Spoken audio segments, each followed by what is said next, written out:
नमस्ते। मेरा नाम है सर्वेंद्र, आप देख रहे हैं द रिवील। दोस्तों, आपको इन्फॉर्मेशन तो पता ही चल गई होगी कि एजुकेशन सिस्टम में चेंजेस के लिए बिल आ गया है।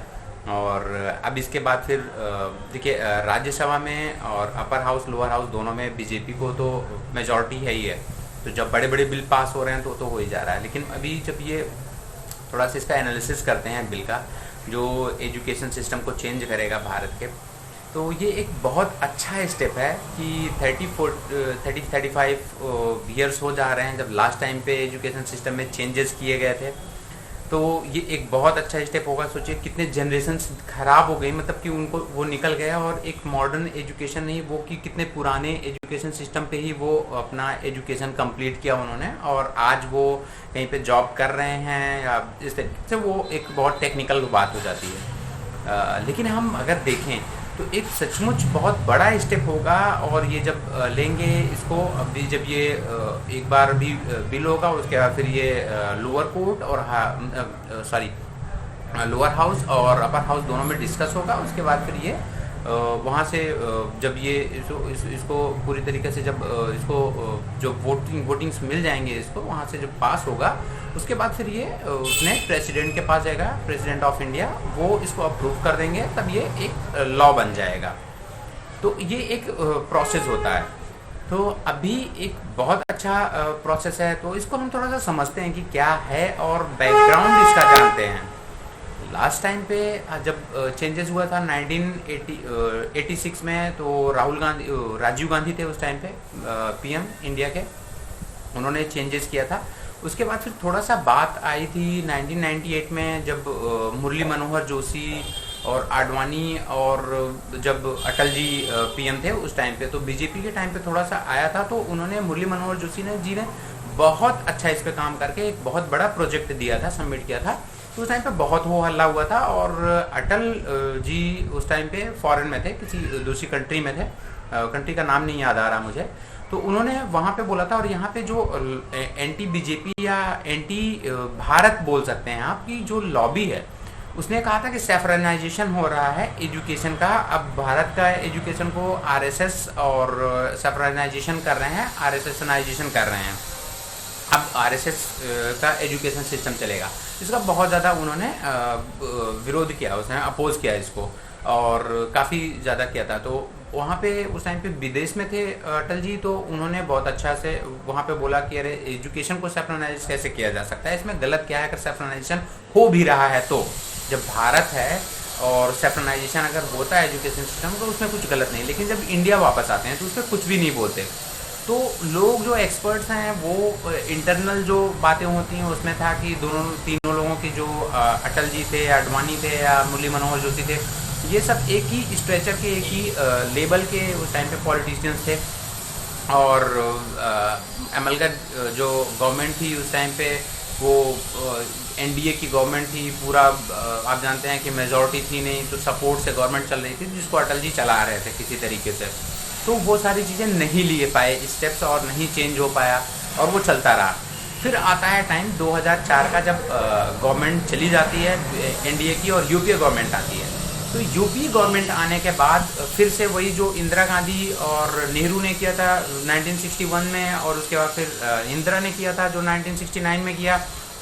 उसके बाद फिर 2004 में फिर से होता है कि पूरा उठा करके जो एनएसी, जो आप लोगों को बहुत अच्छे से पता होगा कि जब बनता है, जब प्रधानमंत्री बने मनमोहन, तो 14 दिन के अंदर अंदर एक एनएसी बनाए थे, नेशनल एडवाइजरी काउंसिल, और सुपर पीएम बन करके सोनिया खुद बैठ गई थी। और एनएसी पूरा एक टीम थी, पूरा 28-30 लोगों की, उसमें काफ़ी बड़ी टीम थी। इसमें इंदिरा जयसिंह, तीस्ता तलवाड़, और ये सारे हिस्टोरियंस, योगेंद्र यादव, अरविंद केजरीवाल, कपिल सिब्बल, मजूमदार, और ये इरफान हबीब, ये सारे के पूरे लॉबिस्ट थे ये साहब उसमें। तो और रामचंद्र गुहा, ये सारे हिस्टोरियंस और सारा कुछ। और ये था अभी एक और था जो अभी कपिल मिश्रा, से उनसे नाम भूल रहा हूँ थोड़ा सा भी, है वो काफ़ी बड़ा, तो वो था। तो उन सबको मिला करके उन्होंने एक टीम बना रखी थी। वो एजुकेशन सिस्टम में लिखे थे, पूरा हिस्ट्री जो लिखा है योगेंद्र यादव, तीस्ता तलवाड़, इन सब लोगों ने लिखा, अरुंधति रॉय, ये सारे उसमें थे, अरुणा रॉय। तो ये सारे टीम में थे एनएसी में, जो कि इंदिरा गांधी के थे। सोनिया गांधी के। तो उसमें इन्होंने जिस तरीके से एजुकेशन सिस्टम को ख़राब किया और जिस तरीके से वामपंथी हिस्टोरियंस ने एजुकेशन सिस्टम को पूरा वामपंथी राइटर्स और सबने मिल करके जिस तरीके से हिस्ट्री को बनाया, अमर्त्य सेन थे उसमें, तो आप समझिए कि कौन कौन था उसमें, मैं कुछ नाम ले लिया मैंने, तो वो सारे थे। उन्होंने जिस तरीके से इसको सैबोटाज किया पूरे सिस्टम के, एजुकेशन सिस्टम को, सारा कुछ आप समझ लीजिए कि एकदम से तहस नहस कर दिया। अभी फिर से अब ये गवर्नमेंट जब जाती है, इन्होंने अब फिर से इन्होंने बनाया, फिर अब जब गवर्नमेंट आती है 2014 में, तो इन्होंने एक कमेटी बनाते हैं मोदी जी। तो उस पर वो उस कमेटी के जो अध्यक्ष थे उनका नाम मैं बता देता हूँ आपको, TSR सुब्रमण्यम। TSR सुब्रमण्यम थे ये, यूपी ग्रेड के जो है ऑफिसर थे, मतलब कि यूपी से उत्तर प्रदेश के जो है एडमिनिस्ट्रेटिव ग्रेड के ऑफिसर थे। इनके अंडर में एक कमेटी, 5 लोगों का 5 मेंबर्स कमेटी बनती है। उन्होंने अपना रिपोर्ट सबमिट किया 2017 में, लेकिन वो मतलब कि वर्कआउट नहीं हो पाया, उस पर वो काम नहीं किया और उसको स्क्रैप कर दिया गवर्नमेंट ने। एक और कमेटी उसके साथ पैरेलली बनाई मोदी गवर्नमेंट ने 2016 में। वो हैं इसरो के चीफ थे, उनका नाम आप याद रखिए, उनका नाम था जस्ट मिनट, तो इसरो के चीफ ये डॉक्टर के कस्तूरी रंगन, डॉक्टर के कस्तूरी रंगन उनका नाम है, जो इसरो चीफ है, जिनको 2016 में मोदी ने एक दूसरी कमेटी फॉर्म की, उसमें मोदी गवर्नमेंट ने, उन्होंने, अब वो इसरो के चीफ है। तो अब उन्होंने जो एजुकेशन सिस्टम इंट्रोड्यूस किया, जो बिल बनाया, जो रिपोर्ट सबमिट की, उसी के बेस पे एक बिल बनाया कल। उसमें आपको 5+3+3+4 5 स्टैंड करता है फाउंडेशन के लिए, जिसमें से फर्स्ट और 2 क्लास के स्टूडेंट्स जो बच्चे होते हैं, फर्स्ट एंड सेकंड स्टैंडर्ड में जो होते हैं, वहाँ तक के बच्चों के लिए है कि उनको एक फाउंडेशन दिया जाएगा और उसमें टीचर्स भी इन्वॉल्व होंगे, उसमें उनके पेरेंट्स भी इन्वॉल्व होंगे, ये उन सब बच्चों के लिए है। उसके बाद फिर +3 आ जाता है उसमें, जैसे +10+2 था, वो सिस्टम खत्म हो जाएगा अब, अगर ये पास हो जाता है बिल, तो इसी फॉर्मेट में अगर पास होता है। तो अभी जो +3 होता है, 5+3 जब होता है उसमें, तो उसमें जाते हैं 3, 4, 5, यहाँ तक के 3rd standard, 4th standard, 5th standard के बच्चे होते हैं उसमें। तो उनको एजुकेशन के सिस्टम्स में उनको मतलब कि सारा वो होगा। उसके बाद फिर वो नेक्स्ट वाला जो 3 होता है, 5, 3, 3, 4, यानी 2 टाइम 3 है। तो जो सेकेंड टाइम 3 है वो होता है 6, 7, 8 के लिए, 6th के लिए, 7th के लिए, 8th के लिए है वो बच्चों के लिए। उसमें वो अपना मतलब कि एक तरीके से आप समझिए स्ट्रीमिंग खत्म हो जाएगी अब, और एजुकेशन का बस्ता जो हल्का करना है उसमें प्रोजेक्ट में है, जो फीस और ये एक्सपेंडिचर्स होते हैं इनको कंट्रोल करना है, और उसके साथ साथ जो एजुकेशन में भाषा है और लैंग्वेज, वो डिपेंड करेगा कि स्टेट के ऊपर या तो बच्चे के ऊपर भी और पेरेंट्स के ऊपर भी कौन सा लैंग्वेज चूज़ करना चाहेंगे, उस पर वो जाएंगे। और उसके लिए भी अभी फॉर्मेशिंग होगी, उस पर काफ़ी फिल्ट्रेशन या वर्कआउट किया जाएगा उस पर, उसके बाद फिर वो बनेगा। ये सारी चीज़ फोकस पॉइंट्स हैं। अच्छा, एक बहुत अच्छी चीज़ ये भी है कि जो 4th आएगा, फिर जो लास्ट है 4th में जो +4 आएगा, उसमें आएगा 9th, 10th, 11th, 12th, ये 4 का। और ये सेमेस्टर वाइज बच्चे, सेमेस्टर वाइज होगा। जैसे पहले बोर्ड होता था, बोर्ड का ख़त्म करने का प्रोविज़न कर दिया है इसमें, और सेमेस्टर वाइज होगा। जैसे प्रोफेशनल कोर्सेज में होता है, MBA में हो जाता है, और BTech में होता है, LLB में होता है, तो 6 मंथ पे एग्जाम्स होंगे सब्जेक्ट वाइज। तो अभी अब कोर्स वाइज जो होगा, जो सिलेबस रहेगा उनका, उसके हिसाब से वो एग्जाम्स देंगे वहाँ पे बच्चे। अब ग्रेडिंग खत्म कर दी। अच्छा, एक और सबसे बड़ी चीज़ अच्छी है कि जब हम लोग पढ़ते थे तो कभी हम किसी को मान लीजिए फिजिक्स अच्छा लगता है, उसके साथ वो हिस्ट्री पढ़ना चाहता है, और उसी के साथ वो कॉमर्स का बैंकिंग पढ़ना चाहता है। तो अब ये चीज़ें पॉसिबल हैं उसके लिए। अब ऐसा नहीं है कि फिजिक्स, केमिस्ट्री, मैथ, अगर फिजिक्स ले रहा बच्चा तो उसको केमिस्ट्री, मैथ उसके साथ उसको मिलना ही मिलना है, और बाकी कुछ नहीं पढ़ सकता है। या वो आर्ट साइड ले लिया तो वो कभी उसको अगर फिजिक्स अच्छी लगती है तो वो हिस्ट्री के साथ फिजिक्स नहीं पढ़ सकता है। या कॉमर्स ले लिया तो अकाउंटिंग के साथ वो जो है उसको इकोनॉमिक्स और ये सारी बैंकिंग पढ़नी पड़ेगी ना, तो वो अगर फिजिक्स अच्छा है या केमिस्ट्री अच्छी है उसको, तो वो नहीं पढ़ सकता था। तो अब पढ़ सकता है। अब स्ट्रीमिंग भी खत्म हो गई कि आप आर्ट साइड के हो या कॉमर्स के हो या आप साइंस साइड के हो, इसका कोई मैटर मैटर नहीं, अब ये नहीं मैटर करेगा, अब ये अलग भी नहीं होगा, ये सारे कुछ एक फॉर्मेट एक स्टैंडर्ड पे कर दिया जाएगा जैसे जापान में है जैसे। तो इससे होगा क्या, इससे ये होगा कि अब जो बच्चे आएंगे जो क्वालिटीड बच्चे होंगे वो उस चीज़ को पढ़ना चाह रहे होंगे, वो मेजर और माइनर होगा। सपोज कि अगर कोई एमबीए कर रहा है वो ऑपरेशंस मेजर ले लेगा, एचआर माइनर कर लेगा, तो उसका डिग्री कंप्लीट होगा।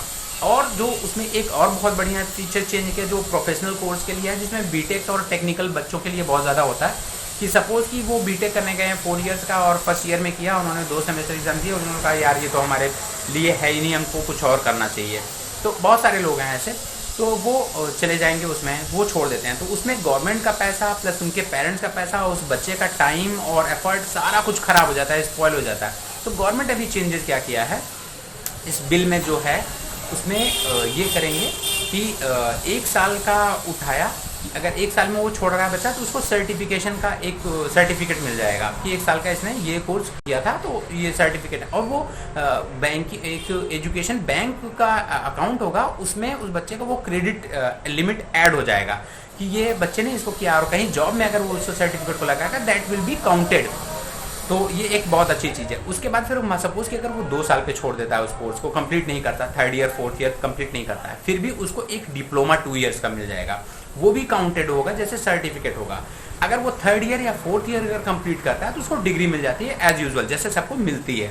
तो ये एक बहुत बड़ा चीज़ है कि ना तो एफर्ट खराब होगा। और अच्छा, इसको एक बहुत अच्छे सेंटेंस में बोला रमेश पोखरियाल जो शिक्षा मंत्री भारत के होंगे, शिक्षा मंत्रालय के मिनिस्ट्री उन्हीं के अंडर में होगी, तो शिक्षा मंत्रालय इसको कर दिया है एचआरडी मिनिस्ट्री से, जो कि राजीव गांधी ने 1986 में इसको चेंज कर दिया था एचआरडी मिनिस्ट्री। उसके पहले शिक्षा मंत्रालय ही था। ये शिक्षा मंत्रालय में जब आप जाते हैं तो आपको लगता है कि हाँ ठीक है यार, कहीं पे एजुकेशन की पॉलिसीज बन रही हैं, आपको नाम से अच्छा लगता है। अगर किसी का नाम कुत्ता रख दिया जाए तो उसका क्या कॉन्फिडेंस लेवल होगा या उसका नेचर कैसे बनेगा। लोग कहते हैं कि नाम का बहुत बड़ा आपके ऊपर इम्पैक्ट पड़ता है, आपकी लाइफ के ऊपर, आपके पर्सनालिटी के ऊपर।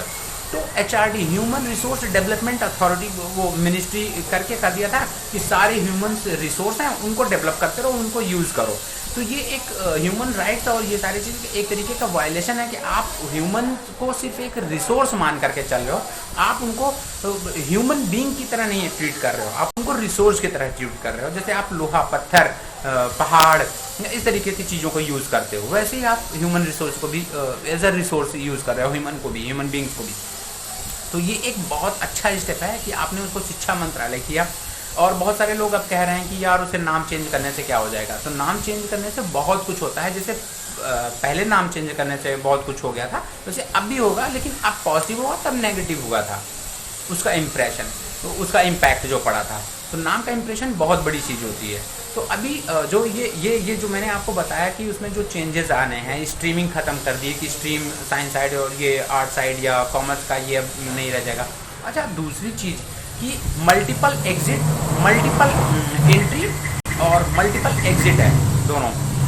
तो मल्टीपल एग्जिट और मल्टीपल एंट्री का मतलब रमेश पोखरियाल जी ने ये बताया कि आप कोई कोर्स कर रहे हैं, उसको आपने 1 साल के लिए छोड़ दिया, आपको सर्टिफिकेट मिल गया, आप दूसरे कोर्स करके उसका भी सर्टिफिकेट ले सकते हैं, डिप्लोमा ले सकते हैं, डिग्री ले सकते हैं। इसी तरीके से आप कोई भी कोर्स करके कुछ भी कोर्स अगर आप छोड़ भी रहे हैं तो आपको वो काउंटेड होगा, दूसरी जगह से भी आप ले सकते हैं। तो ऐसा नहीं है कि आप बाउंडेड होगा कि नहीं आपको एक ही करना है तो फिर आपका 0 हो जाएगा।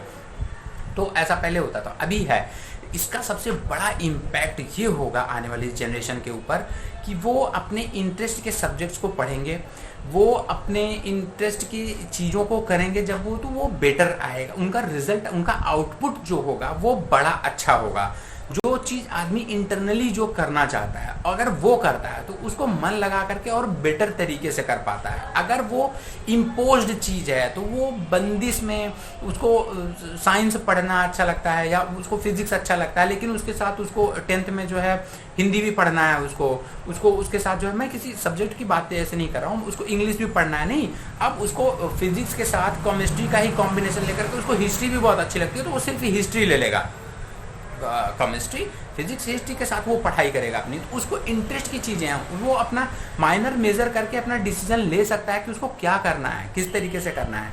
हमेशा कहा जाता है कि बच्चों को उनका एक स्पेस दे दो, उस स्पेस के बीच में रहें वो, बाकी ना जाएं। तो उनको वो पेरेंट्स का है कि आप स्कूल में डाल दिए, उनको अच्छे स्कूल में दे रहे हो आप, वहाँ पे फैकल्टी अच्छी है, वहाँ का इंफ्रा अच्छा है, वहाँ की लाइब्रेरी अच्छी है, वहाँ पे बुक कलेक्शंस अच्छे हैं, उनके कोर्सेज अच्छे हैं। तो आप ये सारा चीज़ देखेंगे, अब बच्चा भी अपना डिसाइड करेगा मुझे कौन सा इंटरेस्ट है, कौन से सब्जेक्ट पे पढ़ने में। तो इससे एक एजुकेशन सिस्टम को देखिए, जो आप एक बात हो रही है कि खुद का जो है वो डिपेंडेंट भारत नहीं रहेगा, वो कि आत्मनिर्भर भारत होगा। तो इन सब चीज़ों के लिए आपको सबसे ज़्यादा जरूरी है एजुकेशन सिस्टम चेंज करना, तभी आपके पास साइंटिस्ट आएंगे, ब्रेन ड्रेन नहीं होगा आपका। 40-50 हज़ार रुपए में भी आपने बीटेक हायर कर रखे हैं इसरो में, वो जाते हैं बेचारे, वो 5 लाख का जब सैलरी पैकेज पाते हैं बाहर में तो वो चले जाते हैं। लेकिन गवर्नमेंट को भी इसमें करना पड़ेगा, और इनको भी इंफ्रा जब ये डेवलप होगा, जब एजुकेशन सिस्टम ठीक होगा, तो ब्रेन ड्रेन यहीं पर रहेगा। अभी प्राय पिछली गवर्नमेंट्स का क्या पॉलिसी थी, इन्होंने वोटर्स पाले, वोटर्स खूब पाले, इन्होंने ब्रेन को कलेक्ट नहीं किया, भारत में ब्रेन को रिटेन नहीं किया, इन्होंने वोटर्स डेवलप किया, खूब वोटर पाले और ब्रेन ड्रेन होने दिया इन्होंने, ठीक है। तो वो जाकर के विदेश में चला जा रहा है। अभी जो एजुकेशन सिस्टम चेंज होगा और जो ये क्वालिटीड बच्चे होंगे, इनका जो प्लेसमेंट होगा, इनका जो आउटपुट होगा, मैं बता रहा हूँ आपको कि 90 to 80% प्रोफेशनल्स जो हैं, वो सर्वे आया था यूरोप का और अमेरिका का, यूएसए का, ऑस्ट्रेलिया का, वो बताते हैं कि जो प्रोफेशनल कोर्सेज बच्चे इंडिया के होते हैं 80 to 90% वो अनएम्प्लॉयबल होते हैं। वो सिर्फ डिग्री के लिए डिग्री ले लेते हैं, और उन्होंने कोई अपना ठीक से ना तो प्रोजेक्ट कहीं पे किया होगा, वो समर ट्रेनिंग में कहीं से ढंग से नहीं गए होंगे, या असाइनमेंट्स नहीं किया होगा, इस तरह ये उनका कुछ ना कुछ कमी रहती है। तो ये सारी चीज़ें इम्प्रूव होंगी, क्योंकि मेरा इंटरेस्ट अगर अकाउंटेंसी में है तो मैं अकाउंटेंसी को बेटर करूँगा, बेटर पढ़ूंगा, उसको ज़्यादा पढ़ूंगा। इकोनॉमिक्स में अगर मेरा इंटरेस्ट है तो मैं उसको अच्छे से पढ़ूंगा। अगर मेरे ऊपर इम्पोज्ड है कि नहीं यार ये तुम पढ़ लो, वो तुम पढ़ लो, तो ऑब्वियसली कि मुझे वो टफ सब्जेक्ट्स को ज़्यादा देखना पड़ेगा, क्योंकि वो भी उसके साथ सारे लिंक्ड हैं, और वो भी पढ़ना पड़ेगा। जो मेरे इंटरेस्ट का नहीं है उसको छोड़ करके दूसरे वाले को ज़्यादा ध्यान में देना पड़ेगा, मैं कहीं फेल ना हो जाऊँ। लेकिन अभी ये सारी सिचुएशन सब सॉर्ट आउट हो जाएंगी। अब बात करते हैं पॉलिटिक्स की। ये उस टाइम पे 19 में मैंने आपको बताया कि जब मुरली मनोहर जोशी जी ने किया था, तो सैफरन एजुकेशन को ठप्पा करके पेस्ट करके बहुत ज़्यादा फैलाया गया था पूरे उसमें कि सैफरनाइजेशन कर रहे हैं एजुकेशन का भी। तो ये एक बहुत पुअर उनका था। तो मैं आपको दिखाता हूँ कि ये अभी भी ख़त्म नहीं है, ये अभी भी ख़त्म नहीं हुआ है। ये तो राफेल, राम मंदिर, इस चक्कर में इन्होंने अभी ज़्यादा कुछ लिया नहीं है एक्शन। अभी देखिएगा 1 हफ्ते 1.5 हफ्ते के अंदर कितना बड़ा हाइप बनाते हैं इसका।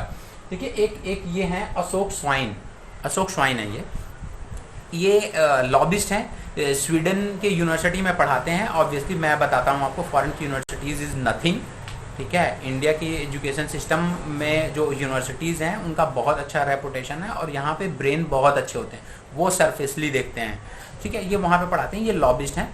तो इनका पीस ऑर्गेनाइजेशंस हैं जो इस्लामिक और जिहादीज़ के हैं, वो सारे ऑर्गेनाइजेशंस में भी ये उनसे अटैच हैं, एनजीओ ऑपरेट करते हैं। ये बहुत बड़े लॉबिस्ट हैं कांग्रेस के, मतलब कि स्पोक पर्सन है फॉरेन में। तो अभी ये इन्होंने ट्वीट किया कि भारत का अनपढ़ प्रधानमंत्री डिसाइड करेगा कि अनपढ़ प्रधानमंत्री और एजुकेशन मिनिस्टर डिसाइड करेगा कि नया एजुकेशन पैटर्न क्या है। ये लिखा है इन्होंने, India has got a new saffronized education system, education policy. तो सैफ्रनाइज एजुकेशन पॉलिसी भारत को कह रहे हैं कि अब नया सिस्टम और अनपढ़ प्रधानमंत्री करेगा। इनको बेवकूफ़ को ये नहीं पता है, तो नाम बहुत गंदा है इसका, स्वाइन फ्लू, ठीक है। तो अभी ये कह रहा है, इसको ये नहीं पता है कि वो इसरो के चीफ ने डायरेक्ट किया है, उसको डिज़ाइन किया है इस एजुकेशन सिस्टम को। भारत के प्रधानमंत्री ने उसको देखा, उसको समझा है। इसमें कोई एजुकेशन के, भारत के प्राइम मिनिस्टर के लिए कोई एजुकेशन, कोई वो डिग्री के लिए कुछ वो नहीं बनाया है, उसमें क्राइटेरिया नहीं है कि इतना पढ़ा लिखा ही होना चाहिए। जब भारत का प्रधानमंत्री इतना पढ़ा लिखा था, अब भारत का पहला एजुकेशन मिनिस्टर अबुल कलाम आज़ाद को बनाया था, जो सिर्फ एक मदरसे में पढ़ा हुआ बंदा था बुखारा का, उसका किसी यूनिवर्सिटी में रजिस्ट्रेशन नहीं था, किसी यूनिवर्सिटी का पास नहीं था, किसी कॉलेज से पास आउट नहीं था, किसी स्कूल का पास आउट नहीं था वो, लेकिन वो मदरसे का बच्चा था। जब एजुकेशन सिस्टम वो डिसाइड कर सकता था, तो एक एजुकेशन 10th फेल बंदा या तो 8th पास बंदा या तो किसी गुरुकुल से पढ़ा हुआ बंदा क्यों पीएम नहीं बन सकता, और क्यों एजुकेशन सिस्टम पॉलिसी को एक इसरो के वैज्ञानिक के द्वारा डिजाइन क्यों नहीं करवा सकता है? बिल्कुल करवा सकता है, क्यों नहीं करवा सकता? करवा सकता है, वो तो उससे बेटर है। सेकंड थिंग, ये अशोक स्वाइन का जो मालिक है राहुल गांधी, वो खुद से, मैं उसकी डिग्री आपको दिखाता हूँ, मैंने कई बार पोस्ट भी किया है, सुब्रमण्यम स्वामी जी ने उसको डिस्क्लोज किया था। राहुल गांधी का अगर आप डिग्री देखोगे तो ये है उसका यूनिवर्सिटी ऑफ कैम्ब्रिज का है, उसमें ये फेल्ड है, जो सब्जेक्ट्स लिए थे उसमें 60% पास आउट होना चाहिए, 60% एग्रीगेटेड पास होना ही चाहिए पर सब्जेक्ट में, तो 60% नहीं 58% पाया था। इसका जो लास्ट वाला एजुकेशन का आप देखेंगे, जो लास्ट रहेगा ना इसका जो सब्जेक्ट है, national economical policy and sorry national economics planning and policy, national economics planning and policy subject है, उसमें 58% नंबर पाया। He is a fail, MPhil किया इसने लेकिन ही इज अ फेल, इसने डिग्री कंप्लीट नहीं की थी। इसका मालिक खुद से फेल है, ये उसको उसके बारे में नहीं बताएगा, ये अबुल कलाम आज़ाद के बारे में नहीं बताएगा। आप देख लीजिए अब्दुल कलाम आज़ाद के नाम के आगे मौलाना क्यों लगा? जब पंडित नेहरू यहाँ पे थे, उनके नाम के आगे नेहरू नहीं था, अचानक में नेहरू लग गया उनका किसी डिग्री सर्टिफिकेट में, या 1947 या 1945 के पहले उनका कहीं पे भी कुछ भी ऐसा डॉक्यूमेंट नहीं मिलते जिसमें पंडित नेहरू हो। ऑल ऑफ सडन वो हो जाते हैं पंडित जवाहरलाल नेहरू, पंडित लगा लेते हैं नाम के आगे। ठीक उसी तरीके से मौलाना अबुल कलाम आज़ाद का नाम था मोइनुद्दीन, मोइनुद्दीन के बाद इनका नाम होता है फैज। ठीक है, जब ये बुखारा में होते हैं इनके पेरेंट्स, तो भी इनका नाम मोइनुद्दीन होता है। ये सऊदी अरब के बुखारा में थे, जहाँ पे मक्का के बुखारा में ये पैदा हुए थे, वहाँ पे थे अबुल कलाम आज़ाद। अब वहाँ पे मोइनुद्दीन के बाद फैज, इसके बाद जब इंडिया आते हैं तो इनका नाम फैज होता है। जब एजुकेशन सिस्टम मदरसा से कंप्लीट करके आते हैं, जब पॉलिटिक्स में आते हैं तो अबुल कलाम आज़ाद रहता है इनका नाम। ऑल ऑफ सडन जब पाकिस्तान का डिवाइडेशन होता है और भारत में मुसलमानों को रोकने के लिए आगे एक अगुआ बनाया जाता है, एक डमी निकाली जाती है, तो उसके नाम क्या मौलाना अबुल कलाम आज़ाद लगा होता है। वो बंदा अनपढ़ गवार, वो एजुकेशन सिस्टम में किस तरीके से उसने पहले शिक्षा मंत्री बन करके किस तरीके से उसने किन किन को हायर किया, इस पे एक दिन बहुत अच्छे से बात करेंगे अपने लोग। लेकिन आप समझ लीजिए कि अनपढ़ जब शिक्षा मंत्री बन सकता है, तो एक 8th पास और 10th फेल अगर बंदा, चलिए ठीक है मान ही लिया कि उनको फेल है, हालांकि दिल्ली यूनिवर्सिटी का है, पॉलिटिक्स में उन्होंने अपना ग्रेजुएशन किया है, नरेंद्र मोदी जी ने, उनका है, तो उसमें वो एक डाउट की बात। लेकिन ये तो पूरा प्रूफ है, इसमें क्या दिक्कत है? इस पर भी जब वो बन सकता है, तो एक बंदा जो कि नॉन क्राइटेरिया जिसका नहीं है कि पीएम बनने के लिए भारत में कोई डिग्री चाहिए, वो पीएम बन सकता है। और पीएम बनने के बाद उसके अंडर में जितना भी काम होगा वो सारा कुछ ऑथराइज्ड है करने के लिए। बहुत सारे माँ बाप होते हैं जिनके पास डिग्रियां नहीं होती हैं, अनपढ़ होते हैं, जिनको अनपढ़ बोलते हैं, ये वामपंथी और जिहादी। ये कांग्रेस के लिए वो वामपंथी, वो अनपढ़ होते हैं, लेकिन वो अपने बच्चे को पढ़ाते लिखाते हैं क्योंकि वो जागरूक हैं। समझदार की बात नहीं कर रहा, जागरूक और समझदार में अंतर होता है। जागरूक हैं इसलिए उन्होंने अपने बच्चों को पढ़ा करके बहुत हाई लेवल का एजुकेशन दे करके उनको ऑफिसर्स या बहुत अच्छे पोजीशन पे और दुनिया में बहुत अच्छे नाम कमाए, उन्होंने बहुत बड़ा काम किया उनके लड़कों ने। बहुत सारे ऐसे लोग होते हैं जो बहुत ज़्यादा पढ़े होते हैं, सो कॉल्ड डिग्री होल्डर्स वो होते हैं, उनके पास बहुत सारी डिग्रीज होती हैं, लेकिन उनके बच्चे कहीं पे छिनैती करते हुए चौक पे पाए जाते हैं, या तो कहीं पे डकैती करते हुए पाए जाते हैं, कहीं पे कुछ अदर क्राइम्स करते हुए पाए जाते हैं। वो अनपढ़ होते हैं, उनकी डिग्रीज जो स्वाइन भी है ना, मैं तो गारंटी लेता हूँ कि इसकी डिग्री अगर आप चेक कर लीजिएगा कहीं ऐसे प्राइवेट कॉलेज से स्कूलिंग होगी इसकी, जो कि इंग्लिश मीडियम रहा होगा, वो कैसे पढ़ते हैं, डोनेशन पे इसका एडमिशन हुआ होगा, वहाँ से इसने डिग्री ली है। मोदी के पास डोनेशन नहीं था, मोदी के पास डिग्री नहीं हो पाई उस यूनिवर्सिटीज़ या उन कॉलेजेस की, तो वो एक अलग बात है कि वो इकोनॉमिकल कंडीशन पे चला गया। लेकिन मोदी के पास दिमाग है इतना कि साइंटिस्ट और स्वाइन के 1 करोड़ उनसे ज़्यादा बेटर, जो पोटेंसी में ज़्यादा बेटर लोग हैं, वो आज उनको रिपोर्ट करते हैं और उनके पॉलिसीज़ उनसे डिस्कस करते हैं, उसके बाद फिर मोदी उसको अप्रूव करते हैं। That's the capability of an uneducated man. ठीक है, जो डिग्री होल्डर नहीं है लेकिन वो समझदार है, जागरूक है, वो सनातन से एजुकेटेड है, सनातनी एजुकेटेड है, उसने उस चीज़ को किया है। तो ये रहा, तो एजुकेशन पॉलिसी जो आई है वो बहुत अच्छी है और फ्यूचर अच्छा होगा लोगों का। एक्सपेक्टेशन यही है कि पास हो जाए। और अभी इसी नोट के साथ इस वीडियो को यहाँ पे क्लोज करते हैं। नेक्स्ट वीडियो हम लेकर के आएंगे कुछ इकोनॉमिक्स पे या तो कुछ हिस्टोरिकल इंफॉर्मेशंस पे जैसा चल रहा है। और वीडियो लाइक शेयर कमेंट करते रहिए अगर कंटेंट अच्छा लगे। और चैनल सब्सक्राइब नहीं किया तो चैनल सब्सक्राइब कर लीजिए। Thank you, bye bye.